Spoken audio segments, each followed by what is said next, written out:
정직한 뉴스 뉴스인의 호준석입니다.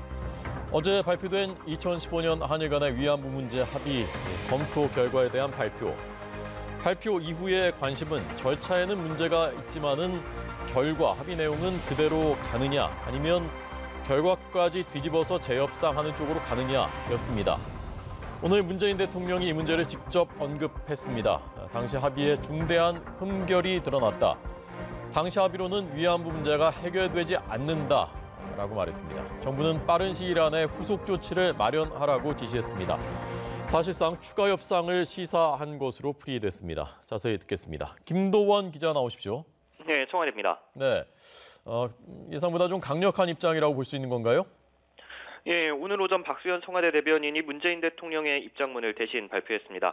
문 대통령은 위안부 합의에 대한 TF의 조사 결과 발표를 듣고 대통령으로서 무거운 마음을 금할 수 없었다면서 2015년 한일 위안부 합의에서 절차적으로나 내용적으로 중대한 흠결이 드러났다고 말했습니다. 특히 이 합의로는 위안부 문제가 해결될 수 없다는 점을 분명히 밝힌다고 강조했습니다. 이어서 빠른 시일 내에 후속 조치를 마련하라고 지시했습니다. 박수현 청와대 대변인의 발표 직접 들어보시겠습니다. 지난 합의가 양국 정상의 추인을 거친 정부 간의 공식적 약속이라는 부담에도 불구하고 저는 대통령으로서 국민과 함께 이 합의로 위안부 문제가 해결될 수 없다는 점을 다시금 분명히 밝힙니다. 문 대통령은 당시 합의가 국제사회의 보편적 원칙에 위배되고 피해 당사자와 국민을 배제한 정치적 합의였다는 점에서 뼈아프다고 지적했습니다. 또 비공개 합의를 했다는 점에서 국민에게 큰 실망을 줬다고 비판했습니다. 문 대통령은 아픈 과거일수록 마주하는 용기가 보여야 한일 양국이 불행했던 역사를 잊고 친구가 될 수 있다고 강조했습니다. 그러면서 역사는 역사대로 다루되 이와 별도로 한일 간의 미래지향적인 협력을 위해 정상적인 외교관계를 회복해 나가겠다고 강조했습니다. 하지만 결과적으로 정부 간 합의 파기라는 일본 정부의 반발을 부를 것으로 예상돼 평창올림픽을 앞두고 한일 관계가 경색될 우려도 크다는 관측이 나오고 있습니다. 지금까지 청와대에서 YTN 김도원입니다. 네, 실제로 아베 신조 일본 총리는 한일 위안부 합의 과정에 대한 한국 정부의 검증 활동에 대해서 위안부 합의는 1mm도 움직이지 않는다고 말한 것으로 일본 니혼 게이자이 신문이 보도했습니다. 한국 외교부의 합의 검증 TF의 발표 이후에 아베 총리가 주변에 이렇게 말했다고 보도했습니다. 또 일본 정부 안에서는 한국 정부에 대한 불신이 확산되고 있다고 보도하기도 했습니다. 한국 정부가 합의와 관련해서 추가 조치를 요구해도 일본 정부는 절대 응하지 않겠다는 방침이라고 이 신문은 전했습니다. 네, 일본 언론들도 일제히 합의 이행을 지연하려는 의도다. 그리고 한국에 대한 불신 이런 용어들을 동원하면서 한국을 비판했습니다. 요미우리, 아사히 신문 등의 주요 언론들이 일면 톱 기사 그리고 2, 3면의 해설 기사, 사설을 통해서 이 소식을 오늘 집중 보도했습니다. TF의 발표 내용을 싣고 일본 정부의 반발 그리고 TF의 비판적인 학자들의 입장도 실었습니다. 요미우리 신문은 사설에서 문재인 대통령이 대선 당시에 재협상을 공약으로 내걸었기 때문에 이번 TF 활동을 통해서 합의 이행을 늦추려는 의도가 있었을 것이라면서 문재인 정권이 합의를 휴지로 만든다면은 한국의 신용은 떨어질 뿐이라고 주장했습니다. 네, 다음 소식입니다. 오늘은 통일부 정책혁신위원회가 지난 정부 박근혜 정부 때의 대북 정책에 대한 조사 검토 결과를 의견서로 발표했습니다. 개성공단 전면 철수는 박근혜 전 대통령의 구두 지시로 이루어졌다. 그리고 그 근거는 구체적인 정보 없이 제시됐다라는 등의 내용이 담겨 있습니다. 자세히 듣겠습니다. 강정규 기자 나오십시오. 네, 강정규입니다. 네, 발표 내용 자세하게 전해주시죠. 네, 먼저 가장 눈길을 끄는 대목은 지난해 2월 전면 철수 지시가 내려졌던 개성공단 문제입니다. 당시 정부는 북한이 6차 핵실험을 감행하고 연이어 장거리 미사일을 발사하는 등 도발을 거듭하는 상황이어서 국가 안보와 국민 안위를 위해 개성공단 가동을 전면 중단한다고 발표했는데요. 하지만 이 같은 설명에도 불구하고 개성공단 입주기업과 협력업체 등을 비롯해 국내적으로 반발과 논란이 계속돼 왔습니다. 특히 입주 기업들은 당시 전면 중단 조치가 재산권을 침해한다며 헌법 소원까지 제출했는데요. 혁신위에서 조사한 결과 당시 개성공단 전면 철수는 박근혜 전 대통령의 일방적인 구두 지시에 의한 것으로 드러났습니다. 또 2월 8일 박 전 대통령의 구두 지시 이틀 뒤에 소집된 국가안전보장회의 상임위원회는 절차적 정당성을 부여하기 위해 사후적으로 열린 것으로 확인됐는데요. 다만 박 전 대통령이 이 같은 지시를 하게 된 경위와 과정은 위원회에서 확인할 수 없었다고 덧붙였습니다. 당시에 청와대 자료가 대통령 기록물로 지정돼 사실관계를 확인하는 데 한계가 있었다는 설명입니다. 또 정부가 개성공단 중단 결정 근거 가운데 하나로 제시한 북한의 개성공단 임금 전용 문제는 증거 자료도 없어서 불필요한 논란만 부추겼다고 지적했습니다. 네, 오늘 발표에 또 다른 내용들도 많이 담겼다면서요? 네, 위원회는 남북 회담에서 드러난 개선 사항에 대해서도 긴 시간을 할애해 발표했습니다. 지난 정권에서 이루어진 몇 차례의 남북 회담에서 회담 진행 중 수석 대표가 교체되거나 수석 대표의 격을 따지느라 회담 자체가 무산되기도 하고 또 과거의 남북 합의서를 정권에 따라 쉽게 부정하는 행위도 나타나 남북 관계의 지속성이 훼손되기도 했다는 건데요. 이에 대해 위원회는 향후 남북 대화가 재개되면 정부 조직 차이 등을 고려해 형식 문제는 유연하게 접근하고 수석 대표에게는 협상 재량권을 부여해야 한다고 강조했습니다. 위원회는 또 이번 조사에서 드러난 문제점들이 추후 남북 관계에서 스스로 우리의 입장을 제약하는 결과를 초래할 수도 있다면서 대통령의 통치 행위라 할지라도 적법 절차를 준수해야 한다고 강조했습니다. 앞서 지난 9월 민간 전문가 9명으로 출범한 통일부 정책혁신위원회는 석 달 동안 개성공단과 남북회담, 민간 교류 협력이 잇따라 중단된 경위 등 대북 정책 추진 과정에서 제기된 쟁점들을 검토해 왔습니다. 지금까지 통일외교안보부에서 전해드렸습니다. 네, 물론 야당 쪽의 시각은 다를 것 같습니다. 오늘 저희가 바로 이 위원회에 참여했던 학자 그리고 또 다른 학자 초대해서 잠시 뒤에 해설 그리고 토론해 보도록 하겠습니다. 탈북한 뒤에 중국 베이징에 있는 우리 대사관에 장기 체류하고 있었던 탈북자 두 사람이 최근에 우리나라로 입국했습니다. 두 명인데요. 40대 중반의 남성과 여성입니다. 남성은 특히 주목되는 인물입니다. 김정은의 경호를 담당한 부대 호위사령부 소속인 무역회사의 대표를 지낸 상당히 중량급인 인물로 알려졌습니다. 또 여성은 국군 포로의 자녀라고 합니다. 이 두 명의 남성과 여성이 1년 반 전에 탈북을 해서 베이징에 있는 우리 공관에 장기 체류하고 있었습니다. 중국이 협조를 해줘야 우리한테로 들어올 수 있는 건데요. 그동안에 그것이 이루어지지 않았었고 문재인 대통령이 방중한 뒤에 국내로 입국했습니다. 아마도 중국 정부가 그 이후에 협조를 한 것으로 풀이되는 대목입니다. 네, 문 대통령 방중 때 중국 경호원들이 한국 사진기자 집단 폭행한 사건. 중국 공안 당국이 경호원 1명을 구속 수사하고 있는 것으로 알려졌습니다. 우리 정부 당국자가 이렇게 밝혔습니다. 중국 수사 당국이 지난주와 이번 주에 수사 결과를 우리 측에 전달해 왔다는 것입니다. 오늘 오후에 외교부를 통해서 어제 외교부를 통해서 이런 내용이 피해 기자에게 전달됐다고 밝혔습니다. 피의자와 구체적인 혐의 등도 통보 내용에 포함되어 있는 것으로 알려졌습니다. 폭행을 당한 기자는 중간 수사 결과 우발적인 폭행으로 인한 사건 발생이다. 그리고 피해 정도는 경상 1급이다라는 내용의 설명을 들었다라고 말했습니다. 중간 수사 결과만 놓고 보면은 집단 폭행이 아닌 개인의 우발적인 폭행으로 결론을 내리려는 기류가 감지된다라고 말하기도 했습니다. 폭행을 한 경호원 중에 1명만 구속된 곳에서도 그런 기류가 읽힌다는 것입니다.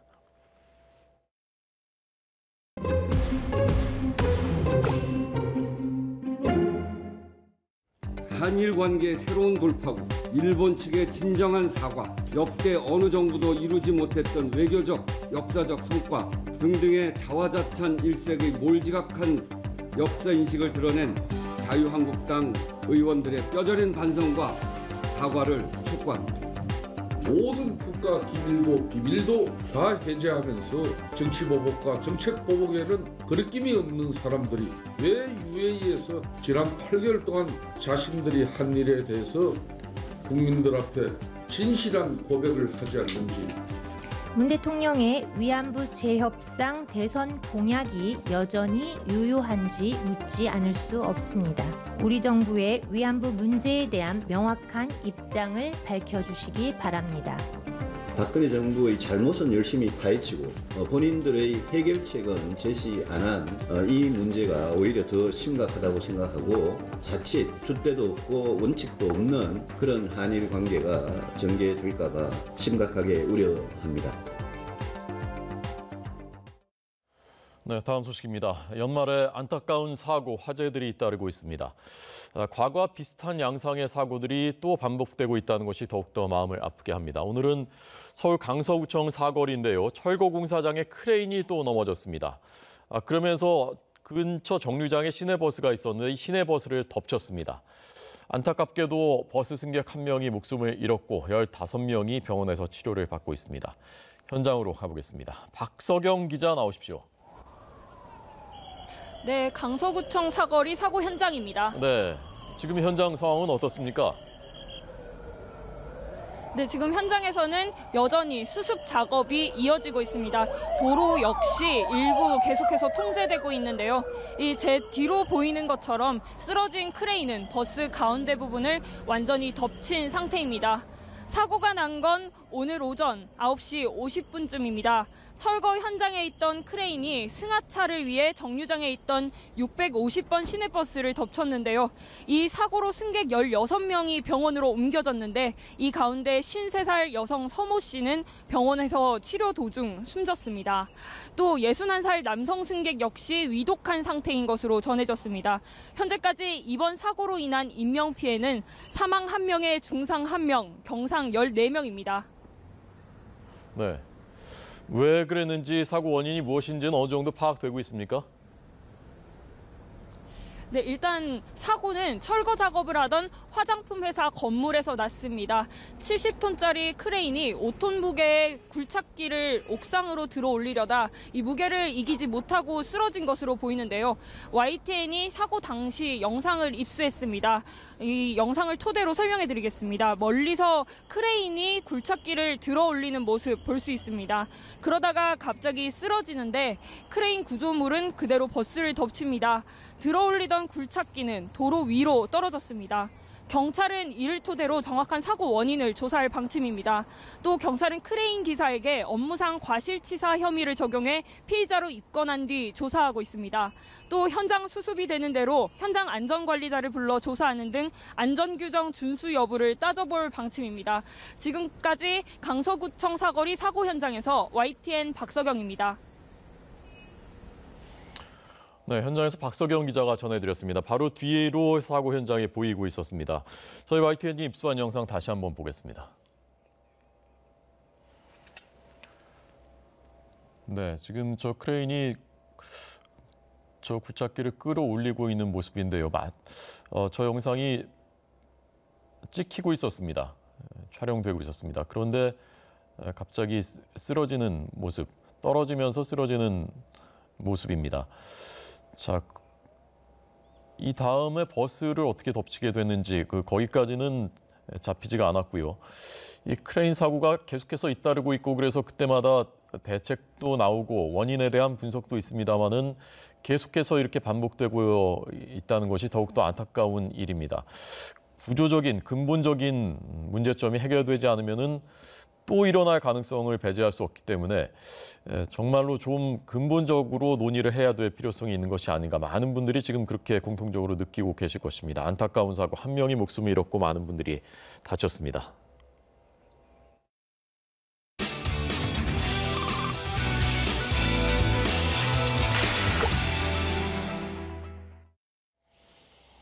네, 국회도 할 일이 참 많은데 이걸 포함해서요. 오늘도 그냥 쉬고 있습니다. 국회 취재하는 조성호 기자 나오십시오. 네, 국회입니다. 네, 협상이 잘 안 되고 있다면서요? 네, 국회가 올해 안에 본회의를 열려면 사실상 내일밖에 시간이 없습니다. 하지만 여야의 협상은 한 발짝도 앞으로 가지 못하고 있어서 국회가 파행 상태로 새해를 맞을 거란 우려가 커지고 있습니다. 더불어민주당은 내일 본회의를 열어서 시급한 민생 법안과 대법관, 감사원장 임명 동의안을 먼저 처리하자고 야권에 호소했습니다. 여야가 이견을 보이는 헌법개정특별위원회 연장과 국회 운영위원장 문제는 별도로 논의를 이어가자는 제안입니다. 또 최경환 이우현 의원 체포동의안이 국회에 제출된 것과 관련해 방탄국회라는 오해도 시급히 풀어야 한다며 자유한국당을 압박했습니다. 우원식 원내대표의 발언 들어보겠습니다. 각 정당의 주장과 이해 관철보다 더 중요한 것은 민생과 국민입니다. 국민이 걱정하는 정치가 아닌 국민을 걱정하는 정치를 만들어 가기를 촉구합니다. 반면 자유한국당은 민생 법안 등을 분리해서 처리하자는 여당 제안을 사실상 거부했습니다. 문재인 개헌을 추진하면서 국민을 현혹하는 비겁하고 저급한 모습이라고 비판하면서 임종석 청와대 비서실장의 중동 방문 관련 진실을 밝히라고 공세를 이어갔습니다. 김성태 원내대표의 말 들어보겠습니다. 왜 UAE에서 지난 8개월 동안 자신들이 한 일에 대해서 국민들 앞에 진실한 고백을 하지 않는지. 국민의당은 연일 여당과 제1야당을 동시에 비판하고 나섰습니다. 민주당이 청와대 주도로 개헌하려는 정략적 움직임을 보이는 것은 부당한 시도라고 지적했고 한국당도 내년 6월 개헌 약속을 지켜야 한다고 촉구했습니다. 김동철 원내대표의 발언도 들어보겠습니다. 민주당은 국회 주도의 개헌과 선거제도 개편 의지를 보이고 자유한국당은 지난 대선에서 공약한 대로 지방선거와 동시 개헌 약속을 지켜야 합니다. 네. 어제 발표된 위안부 합의 검토 결과에 대해서도 공방이 벌어지고 있더군요. 네, 대체로 이면 합의가 있었다는 발표 내용이 충격적이라는 데는 공감했습니다. 다만 당시 여당이던 자유한국당은 언급을 자제했습니다. 더불어민주당 우원식 원내대표는 무능과 굴욕이 겹쳐 전대미문의 외교 참사가 빚어진 것이 확인됐다고 밝혔습니다. 특히 국민적 공분을 산 것은 최종적, 불가역적 해결이라는 문구였는데 이 문구가 박근혜 정부가 먼저 제안해놓고 일본을 위한 결론으로 사용돼 충격이라고 말했습니다. 그러면서 역대 어느 정부도 하지 못한 외교적 성과라고 자화자찬하며 몰지각한 역사인식을 드러낸 한국당 의원들의 반성과 사과를 촉구한다고 덧붙였습니다. 자유한국당 김성태 원내대표는 관련 언급은 하지 않겠다면서 말을 아꼈습니다. 다만 정부가 정치 보복에 도움이 되고 국민적 공분을 살 수 있는 일이라면 외교상 문제나 국익과 상관없이 수단과 방법을 가리지 않고 폭로한다고 강하게 비판했습니다. 국민의당 이용호 정책위 의장은 굴욕적 합의의 민낯이 드러났다며 박근혜 정부는 입이 10개여도 할 말이 없다고 비판했습니다. 그러면서 국민 절대다수가 원하는 것은 합의 무효하고 폐기라며 정부의 결단을 촉구했습니다. 바른정당 유승민 대표는 정부가 박근혜 정부의 잘못은 파헤쳤지만 해결책을 제시하지 않은 것은 문제라면서 대책 마련을 촉구했습니다. 정의당 이정미 대표는 이면 합의를 주도한 박근혜 전 대통령과 이병기 전 청와대 비서실장, 윤병세 전 외교부 장관을 상대로 국정조사를 해야 한다고 주장했습니다. 지금까지 국회에서 YTN 조성호입니다. 네, 국방부가 송영무 국방장관이 지난달에 아랍에미레이트 UAE 방문했을 때 청와대 그리고 외교부 당국자가 왜 동행했느냐 이 논란이 일자 이것은 두 나라가 전략적 동반자 관계인 점을 고려한 것이라고 오늘 입장을 밝혔습니다. 최현수 국방부 대변인이 정례 브리핑에서 이렇게 말했습니다.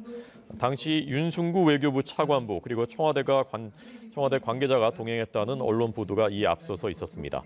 송 장관이 현지 고위 국방 당국자를 만난 것은 군사협력과 방위산업 수출 그리고 파병부대 격려 차원에서 진행된 것으로 알고 있다고 말했습니다. 문재인 대통령은 내일 29일 하루 연차 휴가입니다. 연가와 연휴 기간에 특별한 외부 일정은 없이 휴식을 취하고 가족들과 새해를 맞이할 예정이라고 청와대가 밝혔습니다. 내일 연가까지 해서 올해 모두 8일의 연차 휴가를 쓰게 되는 것입니다. 연차 휴가 사용률은 57%입니다. 청와대는 그동안에 직원들에게 70% 이상은 연가를 쓰도록 독려해왔고 문 대통령은 자신도 다 쓸 예정이다라고 말했지만 다 쓰지는 못했습니다.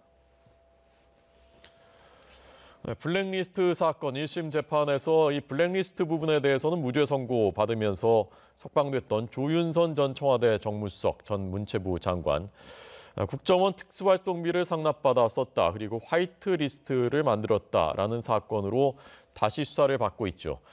어제 구속영장 실질심사가 있었는데 기각됐습니다. 최민기 기자 리포트 보시겠습니다. 이른 새벽 조윤선 전 청와대 정무수석이 서울 구치소에서 나옵니다. 심경을 묻는 취재진의 질문에 묵묵부답으로 일관했습니다. 보수단체 지원하신 거 당시 정무수석의 직무 범위 안에 있었다고 생각하십니까? 검찰의 구속영장 청구에 법원은 기각 결정을 내렸습니다. 법원은 수수된 금품의 뇌물성 등 범죄 혐의에 대해 다툼의 여지가 있고 도망과 증거인멸에 염려가 있다고 보기 어렵다는 이유를 근거로 들었습니다. 이번 구속영장 기각으로 조 전 수석은 1심 재판에서 집행유예로 석방된 지 5개월 만에 재구속 위기에서 벗어났습니다. 조 전 수석의 혐의는 크게 두 가지입니다.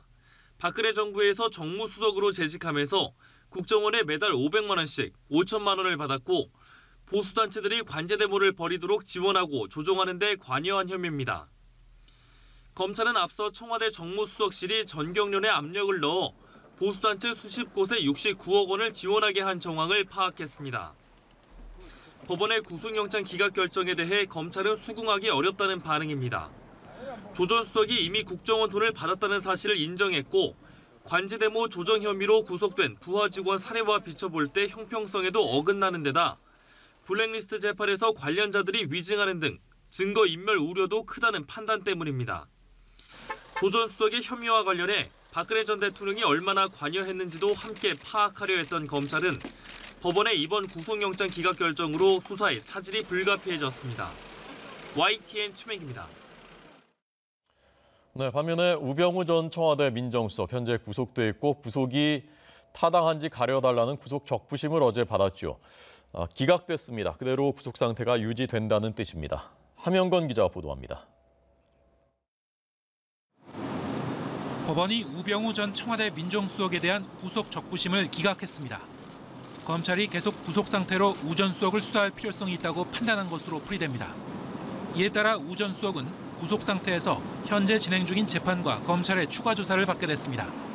앞서 진행된 구속 적부심에서 우 전 수석은 자신의 혐의가 맞는지 따져볼 여지가 있고 증거를 없앨 위험도 없다며 구속이 필요 없다고 주장했지만 결과적으로 법원을 설득하지 못했습니다.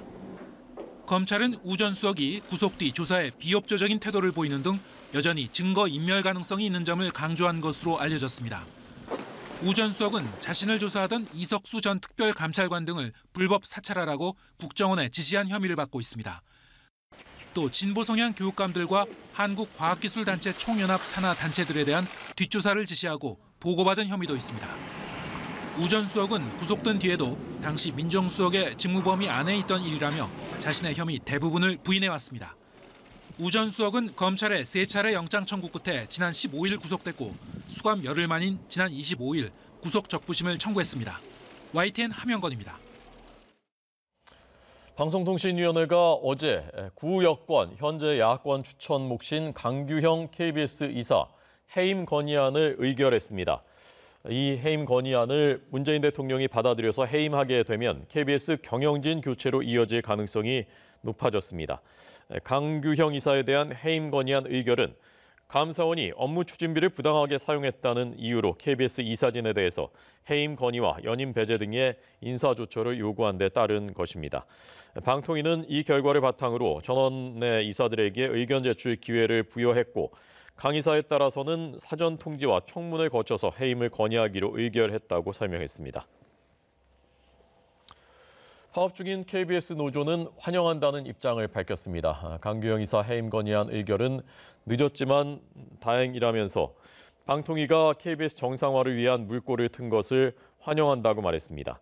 KBS 정상화 후속 절차를 서두르라고 촉구하고 이인호 이사장과 고대영 KBS 사장은 지금이라도 스스로 사퇴해야 한다고 주장했습니다. 문재인 정권은 MBC의 경영진을 교체한 것처럼 강규영 이사에 대한 보궐 이사로 여당 추천 인사를 선임한 후 KBS 이인호 이사장을 불신임하고 고대영 KBS 사장 역시 해임할 것입니다. 더불어민주당의 방송장악 문건 그대로의 수순입니다. 네, 제천 화재 참사, 그동안 계속 지적되었던 필로티 건물 그리고 드라이비트 공법을 적용한 건물들, 이 건물들에 대해서 서울시가 별도 관리를 하기로 하고 전수조사, 모든 이런 건물에 대한 조사에 나섰습니다. 25개 구청에 공문을 보내서 벽면 없이 기둥만 세운 필로티 구조, 그리고 이 가연성, 불에 잘 타는 소재를 단열재로 쓰는 드라이비트 공법 적용한 건물을 파악해서 보고하라고 요청했습니다. 그런데 워낙 많으니까요. 서울시 내 민간 건물이 63만 동이라고 합니다. 그중에 이런 건물들이 꽤 많을 것으로 보입니다. 지나가다가도 우리가 많이 발견할 수 있습니다. 실태를 정확하게 파악하는 데에는 상당한 시간이 걸릴 것 같습니다. 어쨌건 전수조사 결과를 근거로 해서 화재에 취약한 건물을 선별하고 개선 방안을 마련하겠다는 것이 서울시의 계획입니다. 네, 어젯밤 9시에는 경기 시흥시 정왕동에 있는 한국산업기술대학교 기숙사에서 불이 났습니다. 건물 3층에서 불이 났습니다. 다행히 화재 경보기 스프링클러가 작동하면서 불이 곧바로 꺼졌습니다. 그러나 학생 한 명은 병원으로 옮겨졌고 기숙사에 학생 200여 명 가까이가 있었는데 모두 대피했습니다. 연구실에 있던 전기난로에서 불이 시작된 것으로 소방당국은 보고 있습니다. 네, 이 제천 화재 참사 사건, 건물주는 구속됐습니다. 그러나 관리인에 대해서는 구속영장이 기각됐습니다. 보시죠. 제천 화재 참사 건물관리인 김모 씨가 경찰서 유치장에서 나와 황급히 차에 오릅니다. 취재진의 질문에 아무 말도 하지 않았습니다. 한 말씀 해주시죠. 작업 내용 어떤 걸 해주세요? 김 씨를 태운 차는 경찰서를 쏜살같이 빠져나갔습니다. 구속영장이 청구된 김모 씨에 대해 법원이 영장을 기각했습니다. 법원은 지위와 역할 등을 고려할 때 건물관리인 피의자에게 주의 의무가 있는지 불명확하다고 밝혔습니다. 건물주 이모 씨는 구속됐습니다. 앞서 구속 전 피의자 신문을 받기 위해 경찰서를 나선 이 씨는 유가족들에게 죄송하다고 말했습니다. 정말 죄송하고요. 제 건물 내에서 이런 사고가 일어났던 죽고 싶은 심정입니다. 정말 유가족분들께 정말 죄송합니다.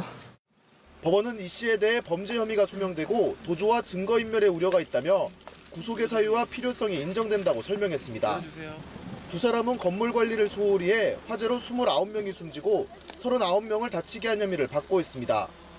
경찰은 관리인 김 씨가 주차장 천장 곳곳에서 배관 동파 방지용 열선을 손으로 잡아당겨 얼음을 털어냈다는 진술을 확보했습니다. 또 건물주 이 씨가 8층과 9층 햇빛 가림막 등을 불법 설치한 사실도 확인했습니다. 경찰은 관리인 김 씨에 대해 구속영장을 다시 신청할지 내부 검토를 통해 결정할 계획입니다. YTN 이상곤입니다. 신생아 4명이 목숨을 잃은 사건 수사하고 있는 경찰이 이대 목동병원을 비롯해서 서울시 내 5개 병원을 압수수색하고 있습니다. 오늘 오전부터 시작돼서 진행되고 있습니다. 이대 목동병원 감염관리실 등에서 생존한 신생아들의 의무 기록과 감염관리와 관련된 자료를 확보하고 있습니다. 사망사고 당시 신생아 중환자실에 있던 다른 아기들이 옮겨진 병원 4곳도 진료 기록을 압수수색하고 있습니다. 사고 당시에 중환자실에 있던 신생아 16명 가운데 10명한테서 로타바이러스가 발견됐기 때문에 추가 압수수색을 통해서 평소 병원의 위생관리 수준이 어땠는지 또 감염 예방 조치가 잘 이루어졌는지 등을 확인하겠다는 계획입니다.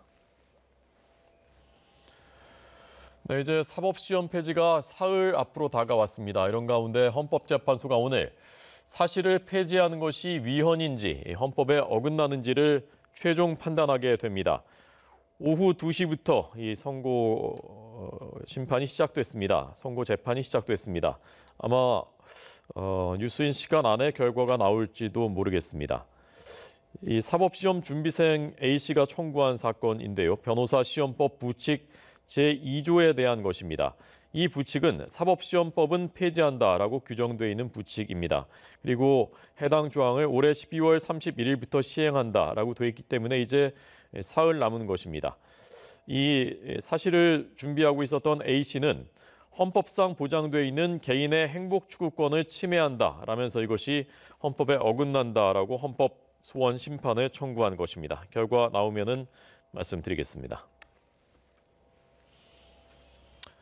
네, 저희 YTN도 올해 10대 뉴스를 잠시 뒤에 보여드릴 계획입니다. 보통 국내 뉴스, 국제 뉴스 나눠서 전해드리죠. 그런데 미국의 주요 방송사들, 지상파 방송사들 그리고 CNN, 이 주요 방송사들이 올해 국제 분야의 최대 뉴스 1위로 북한 핵 문제를 꼽았습니다. 그만큼 심각하게 느끼고 있다는 것입니다. 김희준 워싱턴 특파원이 전해온 리포트 보시겠습니다. 미국 3대 지상파 방송인 ABC가 북한의 핵 위협을 올해 10대 국제 뉴스 1위에 선정했습니다. 몇 주마다 계속되온 북한의 핵미사일 도발 소식이 가장 주목을 끌었다는 겁니다.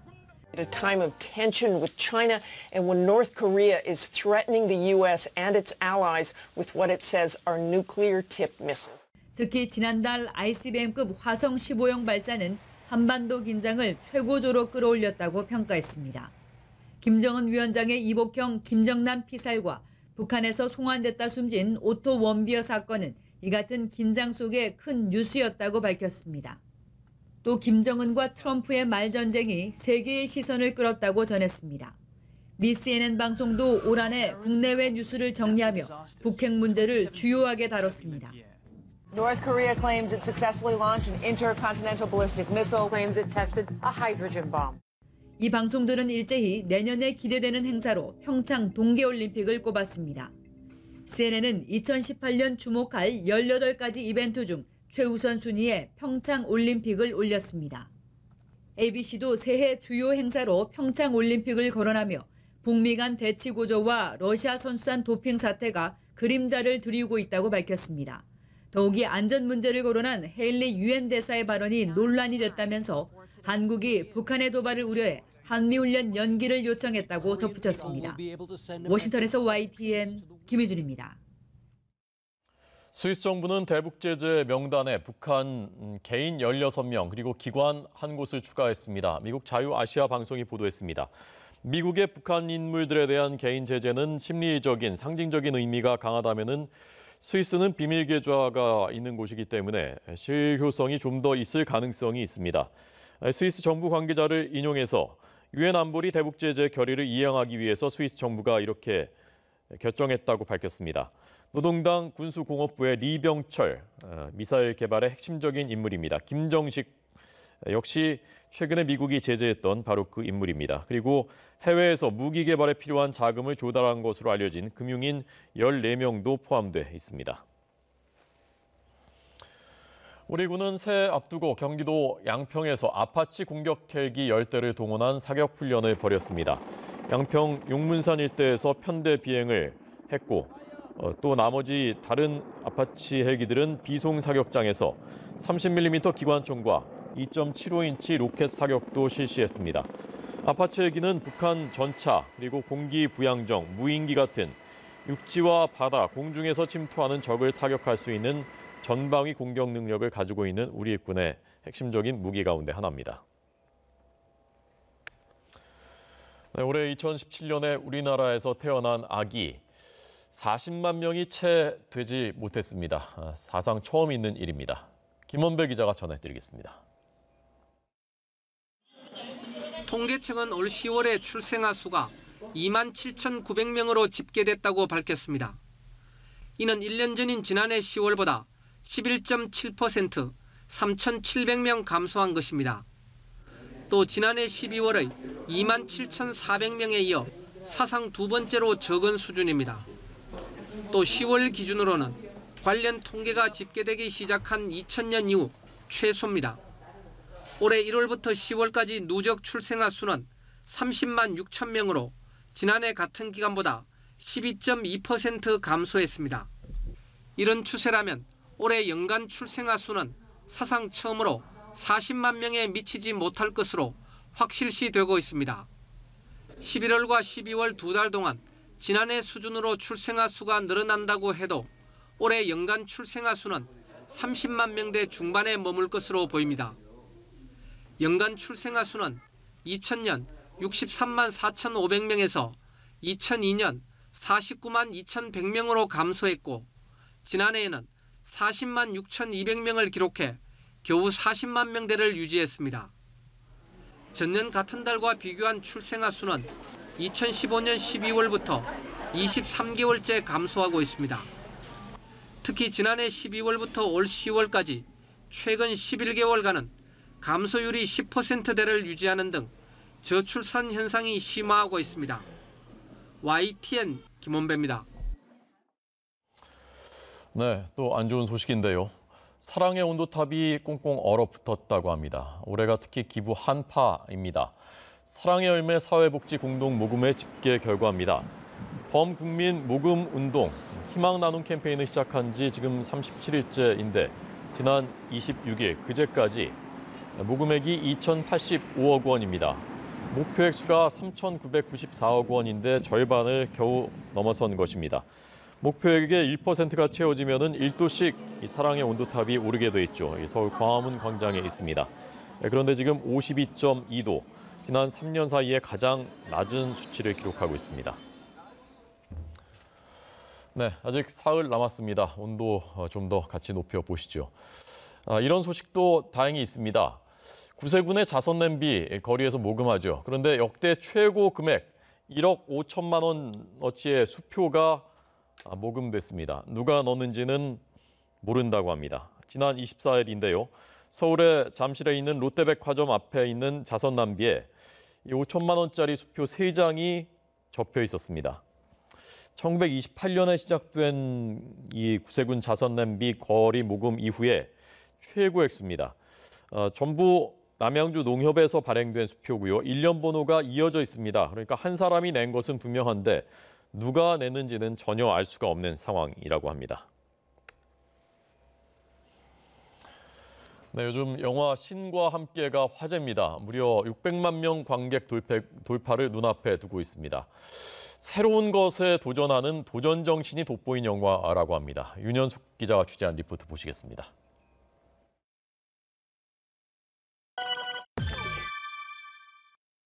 영화를 본 관객들이 감탄하는 지점이죠. 7개의 지옥을 재현한 특수효과는 한국 영화의 스펙트럼을 넓혔다는 평입니다. 나태 지옥에 일렁이는 물결, 천륜 지옥에 흩날리는 모래처럼 까다로운 CG를 토종 기술로 완성했습니다.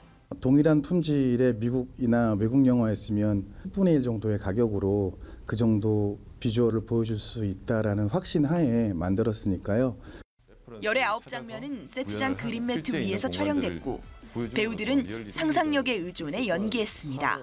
아무것도 없는 블루매트에서 뭘 찍고 나서 그런 불안감들은 현장 편집한 거 보고 그 상황들을 보아 한 2-3번 정도 같이 힘을 이렇게 합을 맞추다 보니까 자연스럽게 좀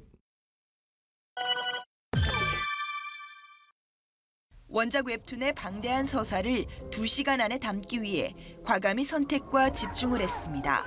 동양적 내세관의 큰 틀은 가져가되 주인공 캐릭터와 이야기 구조를 바꿨고 효와 권선 징악 메시지는 더욱 강조해 이른바 신파 블록버스터로 거듭났습니다.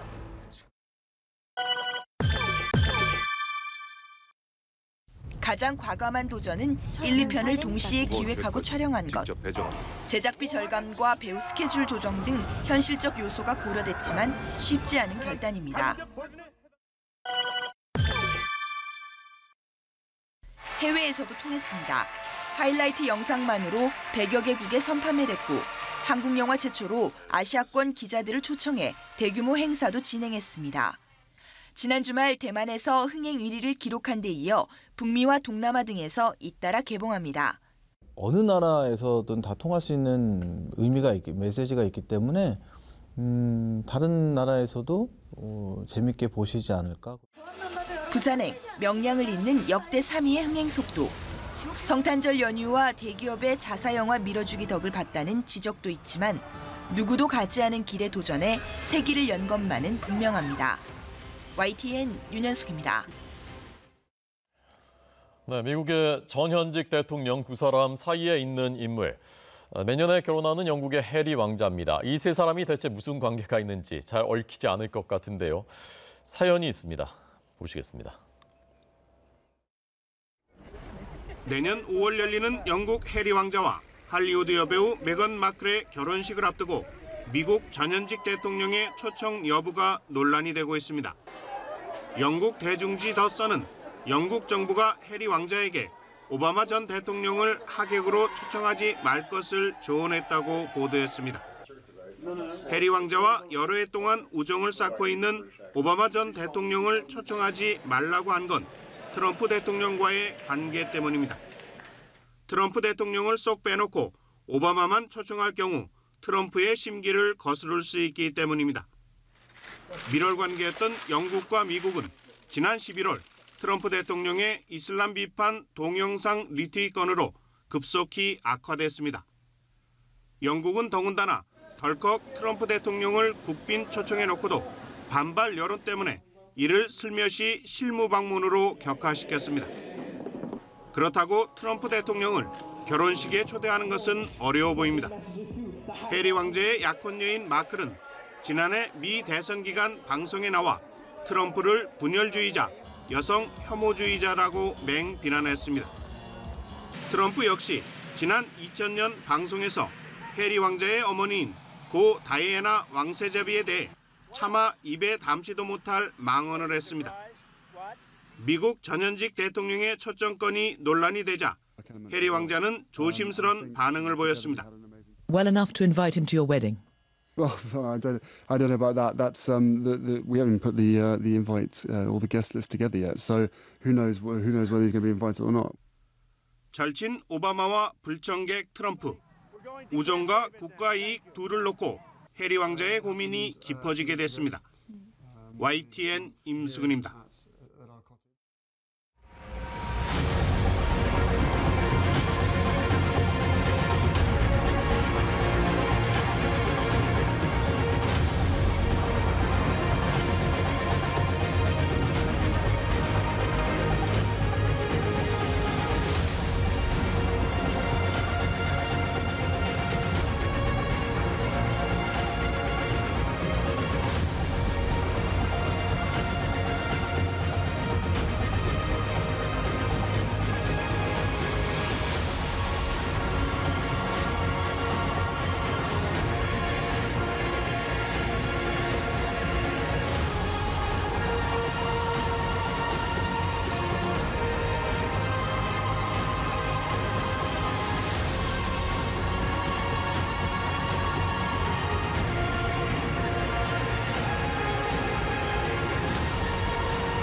지난달 전체 산업 생산이 10월보다 1.2% 늘었습니다.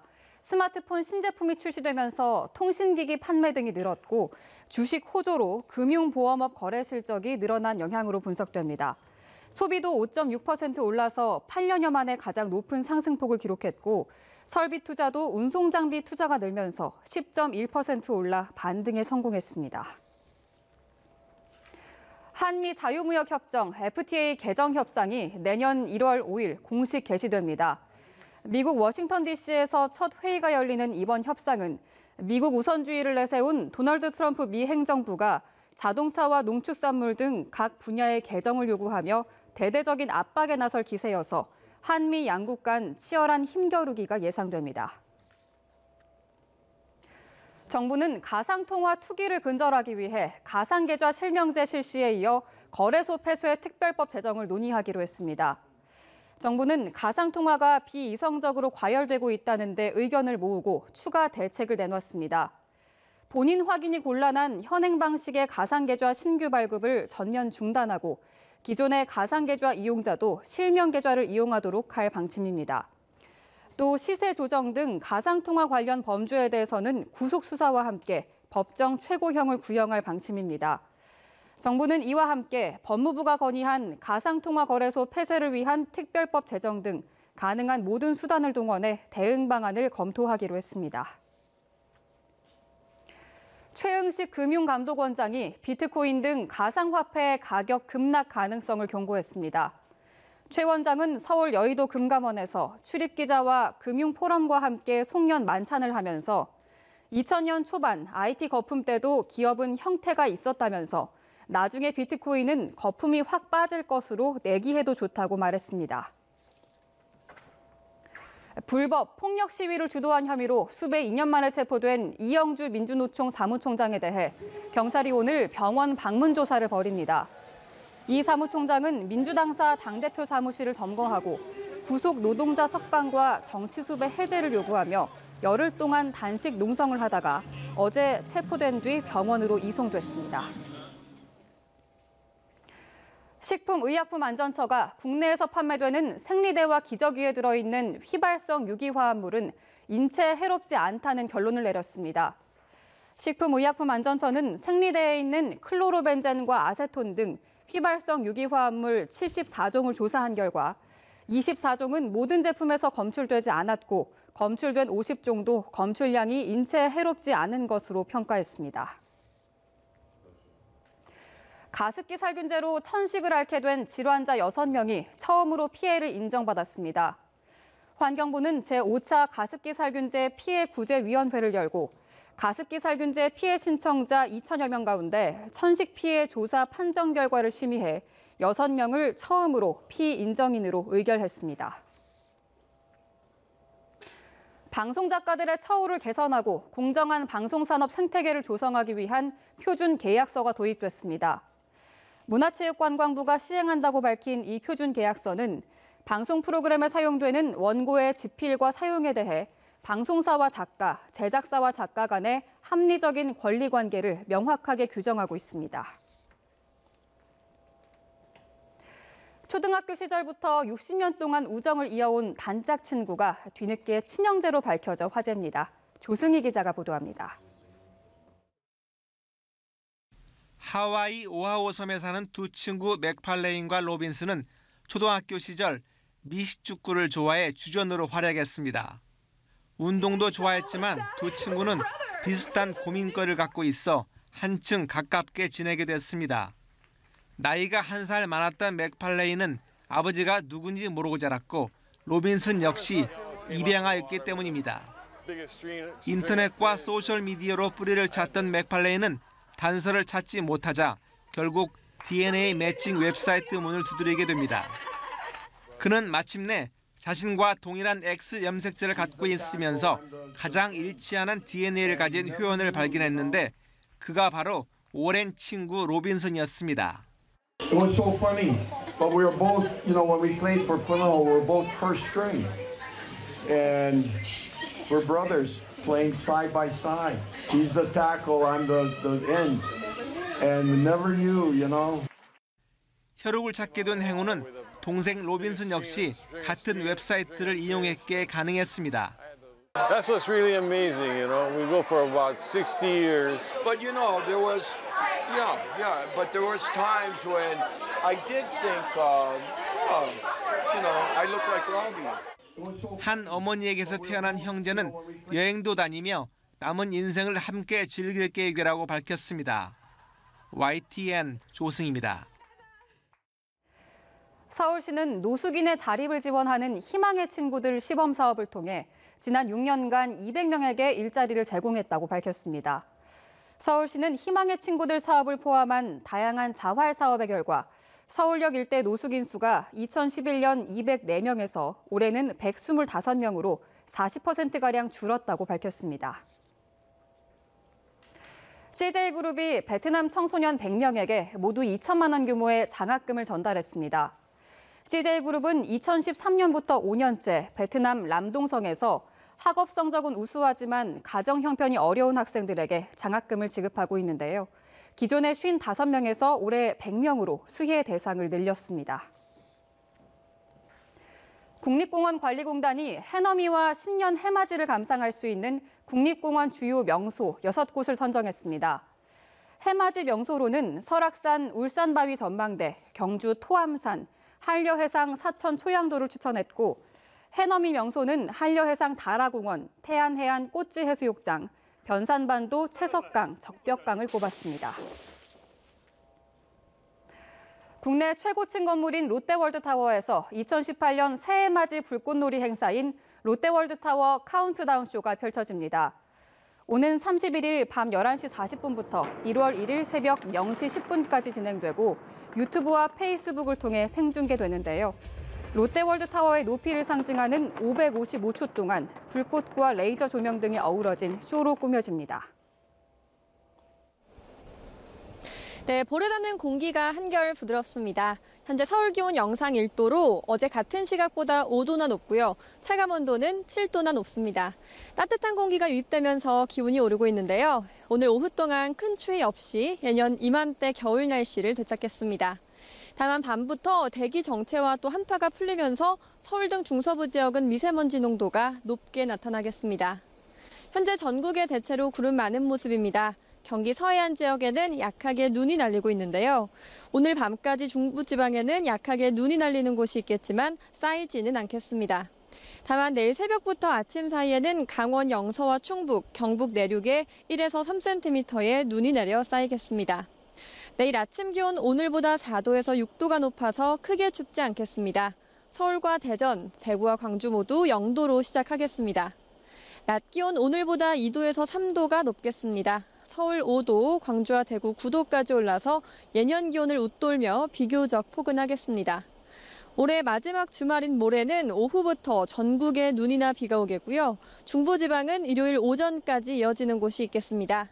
이후 새해가 시작되는 다음 주 초에는 기온이 뚝 떨어지면서 다시 강추위가 찾아오겠습니다. 건조특보가 동해안과 영남 지역에 이어 충북과 전북 지역으로까지 확대 강화되고 있습니다.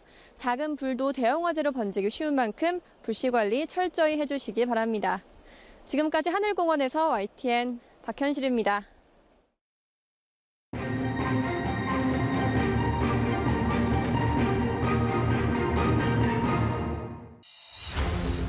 북한군 한 명이 판문점을 통해 병사의 온몸에 대여섯 곳 총상이 발견됐다며 부사관 2명이 낮은 포복으로 접근하고 대대장은 뒤에서 엄호했다고 생각한 북한 병사가 의식을 되찾은 것으로 확인됐습니다. 서울 25개구 전역, 경기도 과천시와 행복도시 건설 예정 지역을 투기 과열지구로 지정하겠습니다.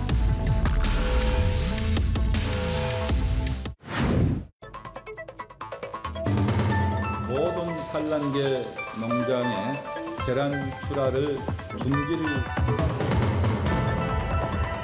저희는 엄청 먹어요. 매일 먹어요, 매일.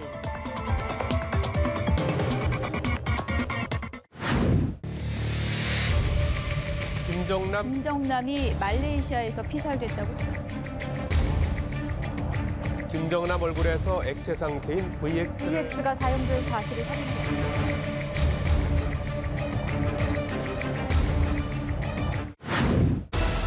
포항에서 건물 외벽에 잇따라 무너져 내린 어지럽고 물건이 막 떨어지니까. 이재민 1,300여 명은 혼눈으로 밤을 지새고 있습니다. 시험을 일주일 연기한 시설물에 대한 정밀 안전 진단을 실시하고 또한 피해 복구를 위해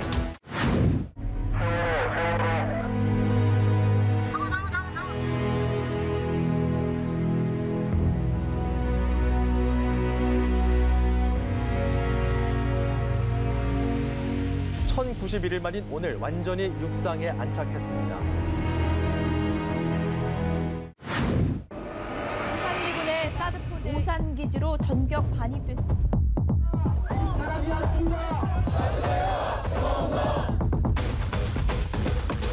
사드 보복으로 중국이 한국 관광 금지령을 내린 모두 6기의 발사대로 구성된 한 개 부대가 완비됐습니다.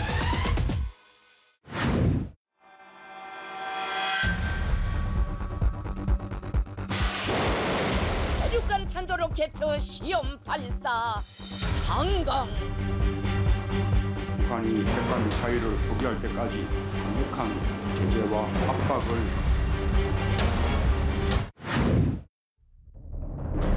나라를 나라답게 만드는 대역사가 시작됩니다. 소통하는 대통령이 되겠습니다. 국민들과 가까운 곳에 있겠습니다. 대통령 박근혜를 파면한다.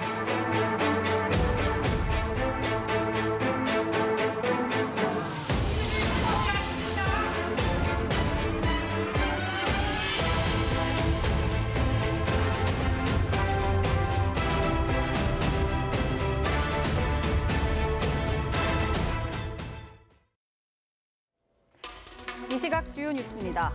문재인 대통령은 2015년 한일 위안부 합의에서 중대한 흠결이 드러났다며 당시 합의로는 위안부 문제가 해결될 수 없다고 분명히 밝혔습니다. 또 피해자와 국민 중심 해결이라는 외교 원칙 아래 정부가 후속 조치를 마련하라고 지시했습니다. 지난해 2월 개성공단 전면 중단은 공식적 의사결정 체계를 거치지 않은 채 박근혜 전 대통령의 일방적 구두 지시에 따라 결정된 것으로 드러났습니다. 통일부 정책혁신위원회는 보수정부에서 이루어진 대북 정책을 점검해 이같이 발표했습니다. 서울 강서구청 사거리 부근 공사장에서 크레인이 도로 쪽으로 넘어지면서 버스를 덮쳐 승객 1명이 숨지고 15명이 다쳤습니다. 시내버스를 타고 가던 승객들은 영문도 모른 채 날벼락을 맞았습니다. 정부가 가상화폐 투기 근절 특별 대책을 내놓으면서 거래소 폐쇄를 위한 특별법 제정까지 검토하겠다고 밝혔습니다. 또 가상화폐 거래 실명제도 시행하기로 했습니다. 신생아 연쇄 사망 사건을 수사 중인 경찰이 이대 목동병원을 비롯한 서울 시내 4개 병원을 압수수색했습니다. 이대 목동병원 신생아들에게서 로타바이러스가 검출됨에 따라 경찰은 병원의 위생관리 수준 등을 확인할 방침입니다. 국내에서 판매되는 생리대에 들어있는 휘발성 유기화합물은 인체에 무해한 수준이라고 식품의약품안전처가 결론 내렸습니다. 휘발성 유기화합물 74종을 조사한 결과 24종은 검출되지 않았고 검출된 50종도 안전한 수준이라고 확인했습니다. 지금까지 이 시각 주요 뉴스였습니다.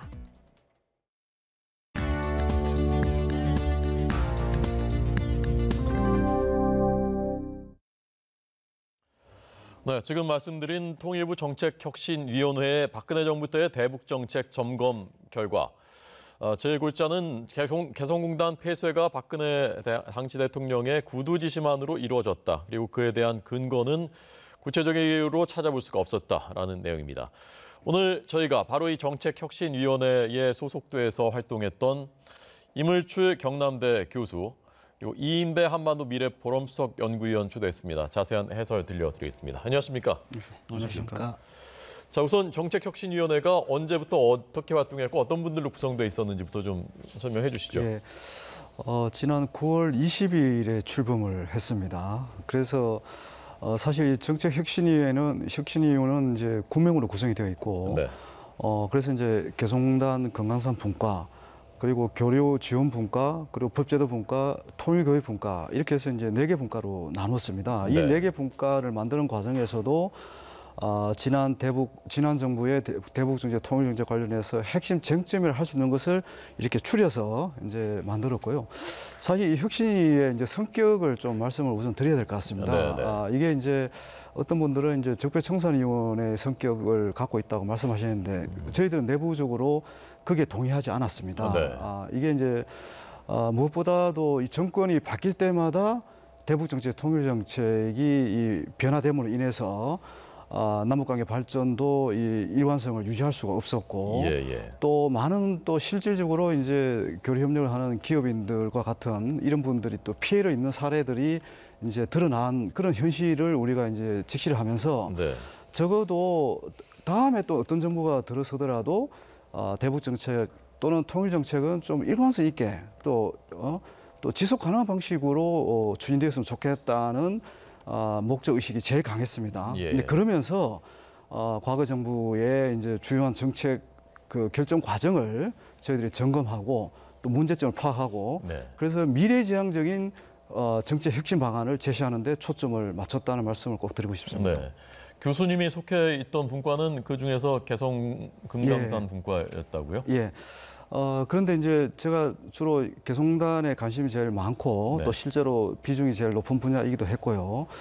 그렇지만 이 개성공단 중단 문제가 어떻게 보면 대북 정책, 통일 정책의 압축판이라고 압축되어 있다고 할 수도 있는 부분들이고 이 관련한 어떤 법 제도의 문제, 또 교류 협력과의 어떤 연관성 이런 부분들하고 상당히 또 밀접한 연관이 있어서 종합적으로 검토를 했다고 말씀드릴 수 있을 것 같습니다.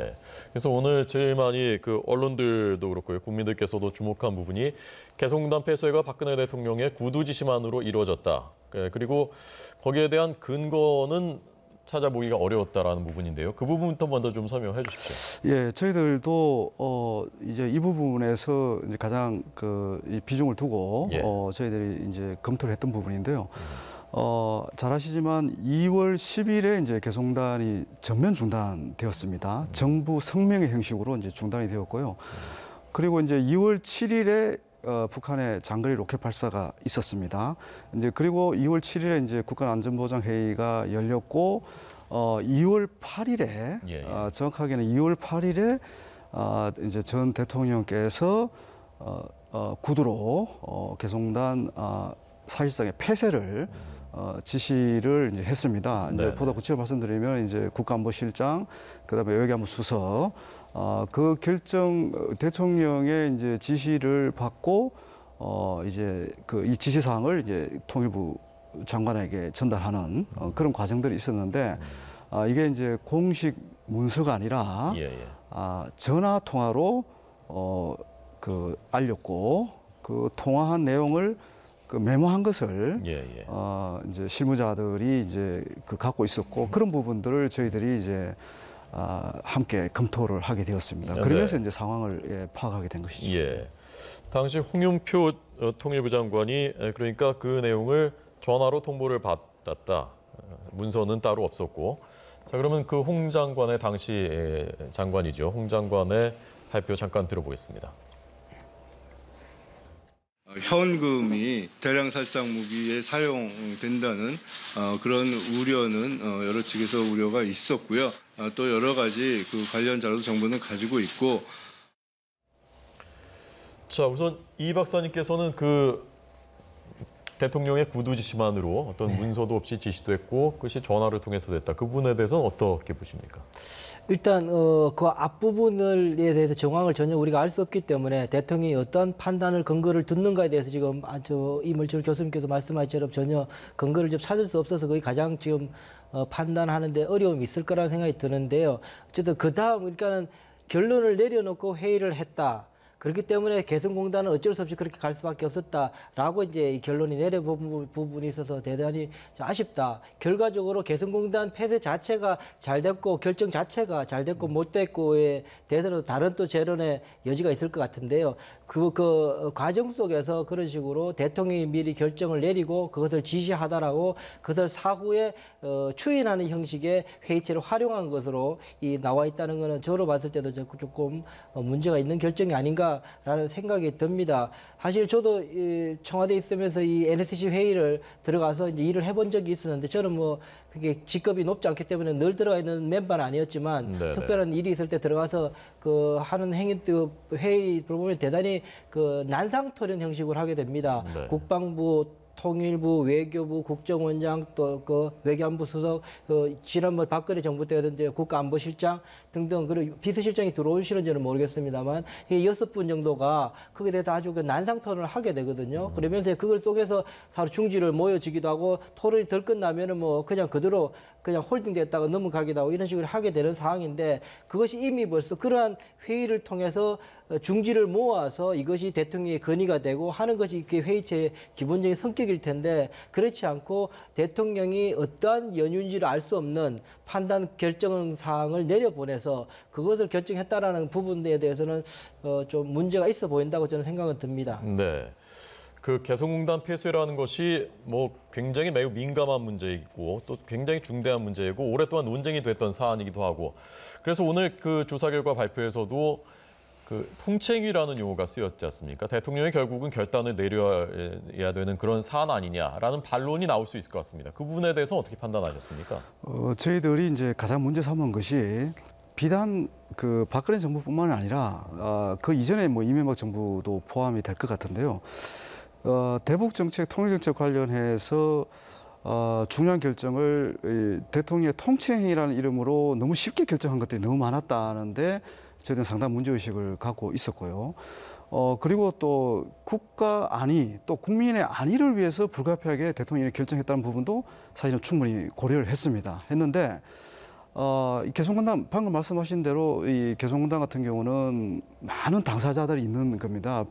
124개 기업이 있었고 또 주재원이 800여 명에 이르고 또 관련된 여러 가지 그 종사자들이 어떻게 보면 수천 명의 이제 재산권하고도 연관돼 있고 뭐 이런 부분들이 있었습니다. 그래서 이 통치 행위를 어느 누구도 부정할 수 없을 겁니다. 그건 우리나라뿐만 아니라 다른 나라도 마찬가지인데, 그런데 이 통치 행위가 이런 중요한 결정을 할 때는 최소한의 법적 절차, 논의 절차를 거쳐야 된다는 그런 그 우리의 이제 주장을 하는 거고, 또 하나는 이제 이 결정 과정을 보면 어떻게 보면 이제 그 국민의 안위를 위한다는 명분은 있지만 실제로 이 개성공단을 주재하고 있는 주재원들을 더 위험에 빠뜨릴 수 있는 그런 정황들도 저희들이 볼 때는 많이 나왔거든요. 그래서 그러니까 다시 말씀드리지만 통치행위는 저는 필요하다고 봅니다. 그리고 또 급박하게 이루어진 경우에는 또 그 급박한 사정에 맞게끔 대통령이 또 그런 결단을 할 수밖에 없는 상황이 있을 텐데 그럼에도 불구하고 최소한의 법적 절차는 거쳐야 된다. 예를 들면 저희들이 주장하는 부분은 국가안전보장회의는 그 관련 법상에 따르면 대통령을 자문하는 기구입니다. 그러니까 국가안전보장회의에서 중요한 정책 결정을 하는 것은 아니거든요. 그래서 자문을 하면 이 국무회의 심의도 거쳐야 되고, 특히 국민의 재산과 생명과 관련된 그런 부분들은 좀 더 그런 수기 과정이 필요했다. 그걸 저희들은 이제 강조를 하려고 하는 겁니다. 지난 정부에서 너무 이 통치하는 이름으로 중요한 정책 결정이 너무 쉽게 이루어졌고 또 헌법이든 관련 법률을 너무 쉽게 무시했다는 부분을 저희들이 한번 이 시점에서 꼭 한번 문제 제기를 하고 싶은 것이 있습니다. 이 박사님께서도 그 절차에 문제가 있었다라는 점은 같은 의견이라고 하셨고, 지금 말씀하신 그 국민의 안위와 관련된 시급성, 필요성, 개성공단 폐쇄, 그것이 통치행위로 볼 수 있냐, 그 부분에 대해서 어떻게 보셨습니까? 주로 그렇죠. 이렇게 청와대의 어떤 정책 결정 사안이 올라오게 될 때 되면은요, 거의 다 이 결정이 49대 51 정도, 51대 49 정도 아주 팽팽한 상황에서 올라옵니다. 이렇게 쉽게 결정되는 문제, 아니면 부처에서 매우 공이 서는 문제, 면이 서는 문제, 국민들이 호응받을 그 사안들은 거의 다 이렇게 가닥이 잡혀서 보고가 올라오게 되고 그렇게 되거든요. 이제 그렇지 않은 경우에서 이제 뭐 아주 팽팽해서 이거야말로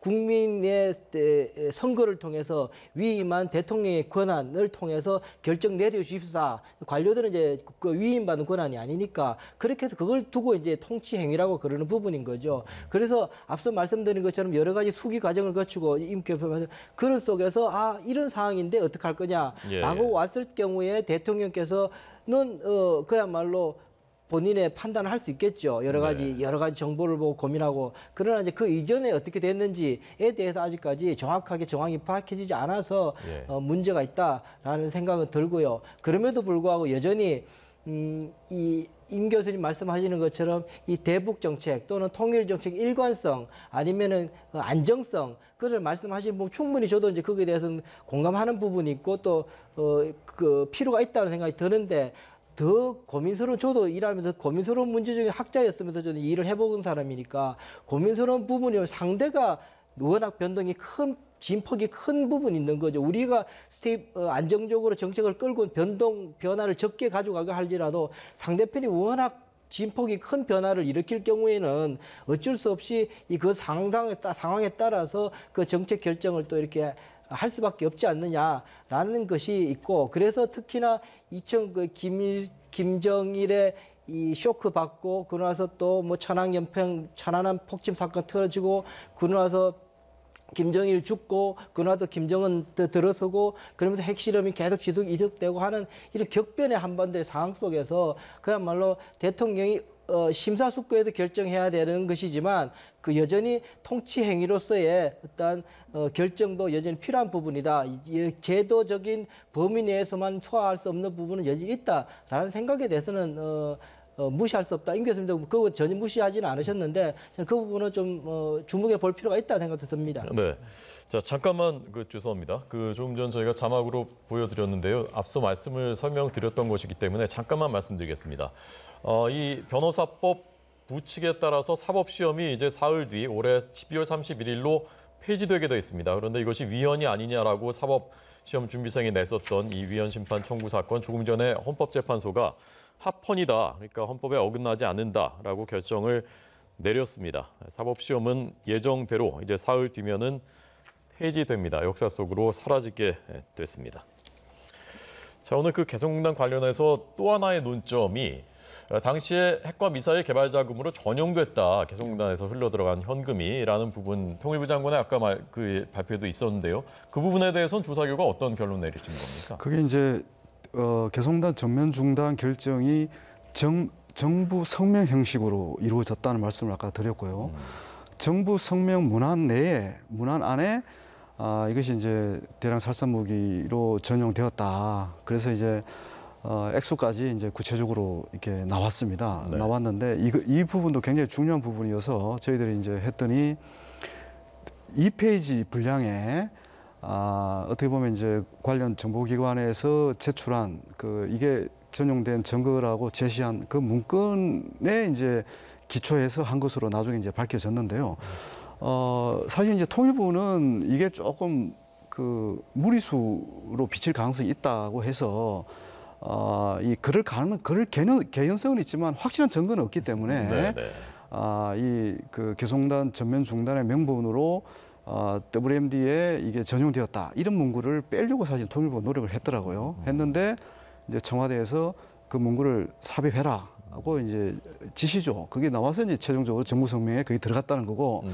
그러면 그 근거가 뭐냐고 해서 우리가 이제 관련 자료를 함께 검토를 해보니까 과거 2000년 초반에 이제 탈북하신 그 탈북자분의 이제 진술을 토대로 이렇게 했다 이렇게 그래서 본인도 정부 성명을 발표할 때도 이게 직접적인 증거는 아니라고 얘기는 했습니다. 이게 간접적 증거인데, 근데 제가 좀 더 깊이 이제 들어가다 보니까 그 탈북하신 분이 개성공단이 어떻게 보면 가동되기 이전에 나오신 분이었고, 또 개성공단이 2004년부터 이제 2004년 12월부터 첫 제품을 생산하기 시작했거든요. 그 당시 상황에는 근로자 임금이 이렇게 별로 이렇게 축적될 시점이 전혀 아니었거든요. 그때 나오신 분이 이제 그런 얘기를 해서 이게 WMD로 북한에 이제 들어가는 자금, 그냥 개성공단에서 근로자들이 벌어들이는 자금은 전부 39호실, 당 39호실로 들어간다. 그 진술을 토대로 개성공단도 그럴 거다. 이렇게 이제 판단한 부분이 저희들은 문제가 있었다. 이렇게 얘기를 합니다. 이 박사님 어떻게 보십니까? 우선 저는 그런 생각이 듭니다. 상식적으로 생각을 해볼 필요가 있죠. 그러니까는 근거가 없다. 근거가 없기 때문에 그 돈이 핵 미사일 개발 작업에 쓰이지 않았다라고 말씀하시는 건 아닐 거예요. 어쨌든 근거가 없이 정부가 대국민에게 성명을 발표하는데 근거가 약한 그 성명을 발표한 것은 문제가 있다.